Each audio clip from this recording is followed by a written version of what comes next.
This is the Quiet of Night podcast. I'm your host, Gillian. This is a rambling episode on the first 2 episodes of Season 3 of The Mandalorian.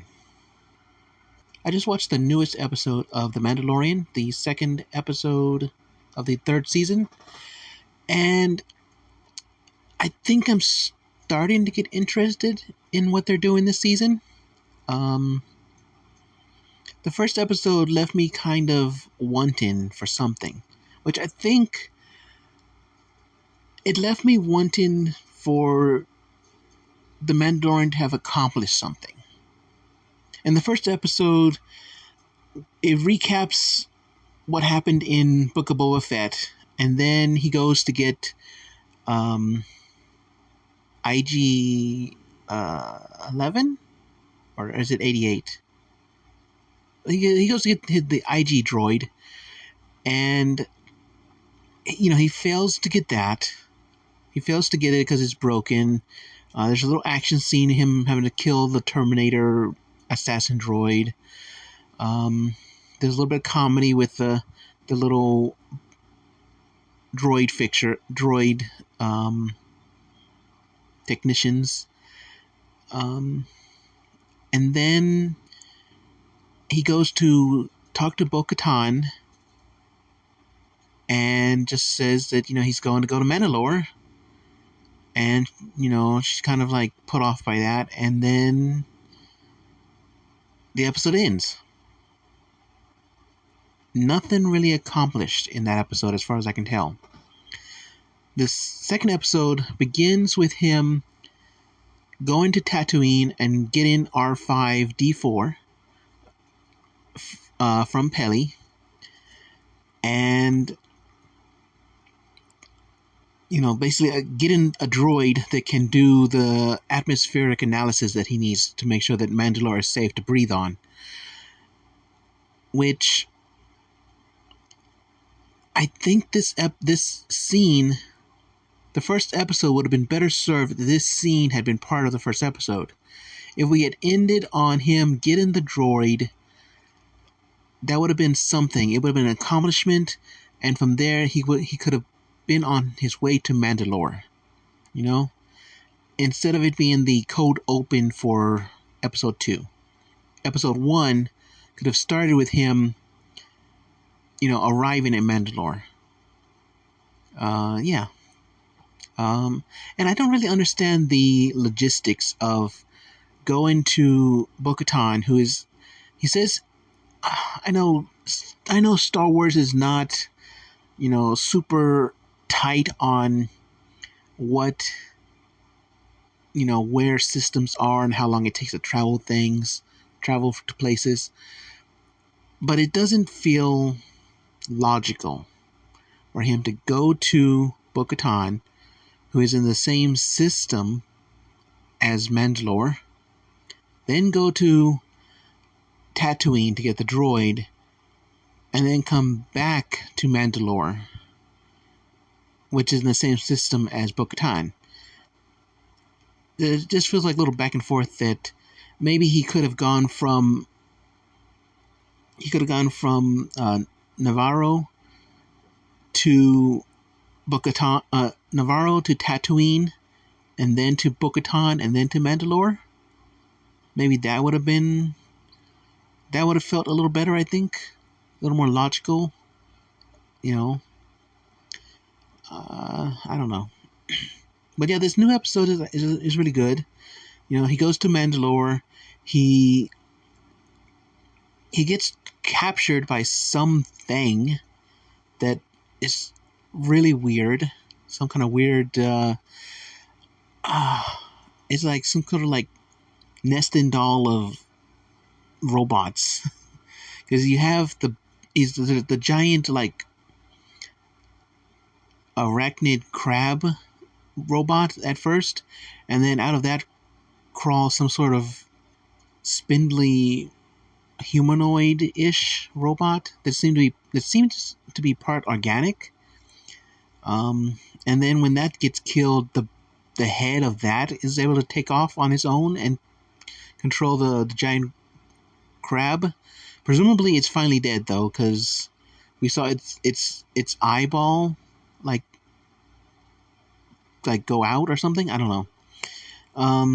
Okay, so he gets captured by that and sends Grogu back to Bo-Katan for a rescue.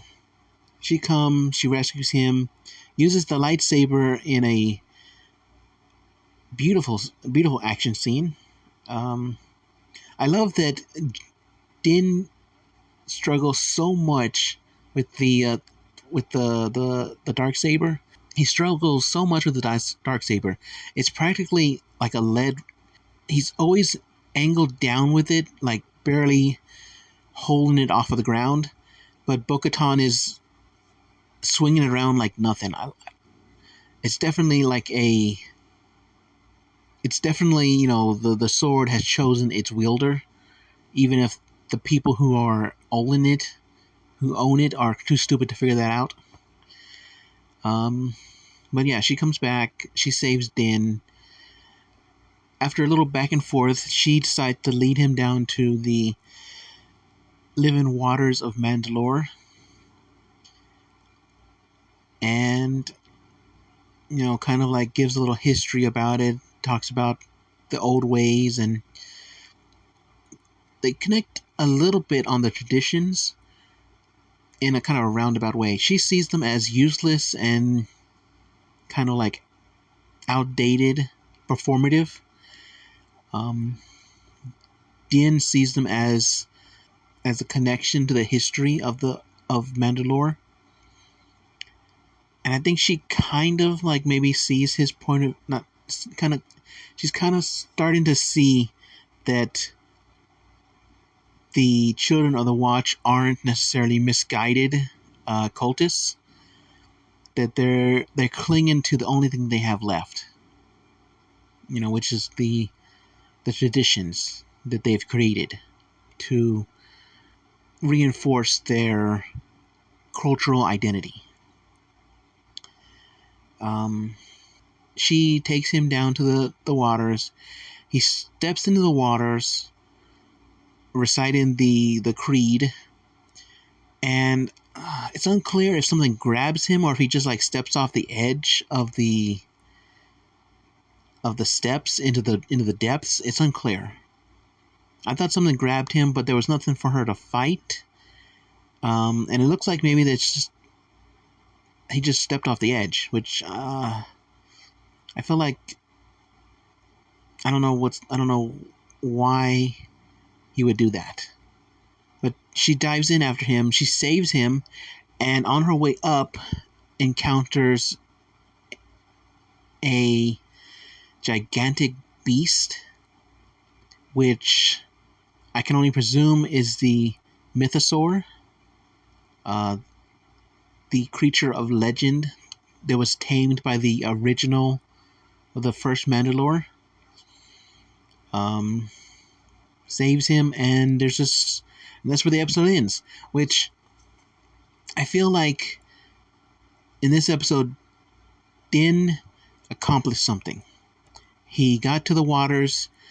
He said, you know, the creed, kind of, and he took his bath. So, mission accomplished. No longer an apostate. And we have this hook for Bo-Katan to perhaps reclaim her title of leader of the Mandalorians, perhaps by taming the mythosaur.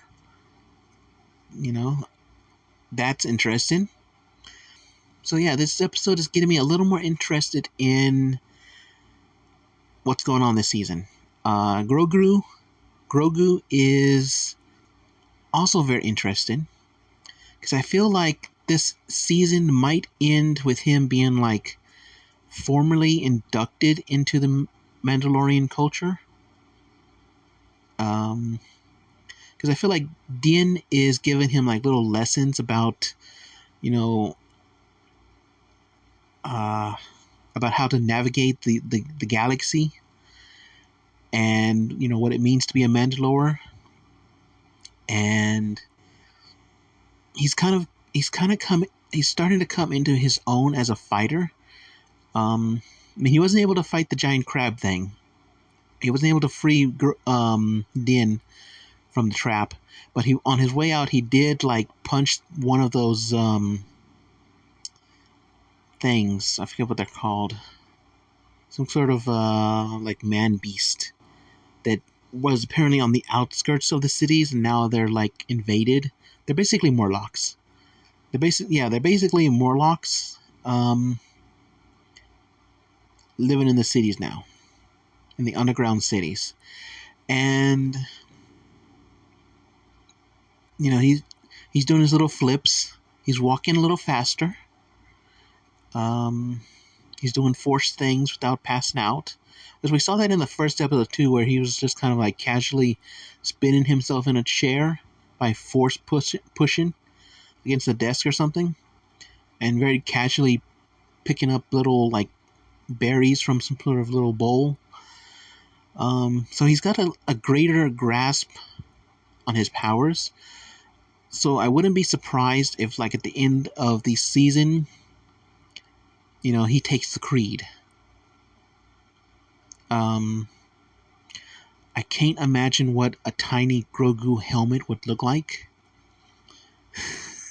A tiny Mandalorian Grogu helmet would look like. I just don't know. Do you make it so that the ears stick out? Do you make it so the ears fall down? Oh, I just don't know. Do the ears like protrude through holes? Because he does, like, his ears are very expressive, and I'm imagining that they are also very kind of necessary for him to be able to like hear. Maybe even, I don't know. I just can't imagine it. Well, I can imagine it, and it's very funny.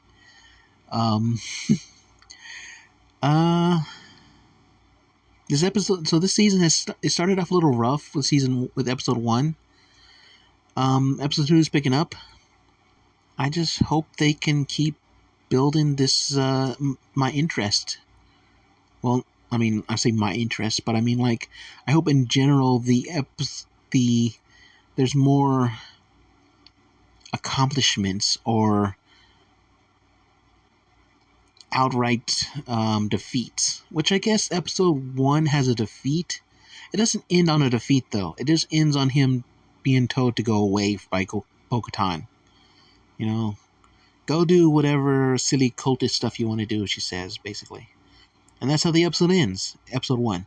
Episode 2, though, she's facing the tradition that she's kind of like scorned, and seeing that maybe there's some basis to it. Oh, that's interesting. That's an interesting storyline that they could follow, where Bo-Katan, who has kind of been the naysayer for tradition, kind of like sees that the tradition have basis in reality, that they're not just empty platitudes, that they have, that they are the culture. It's not just the planet that matters, it's the people.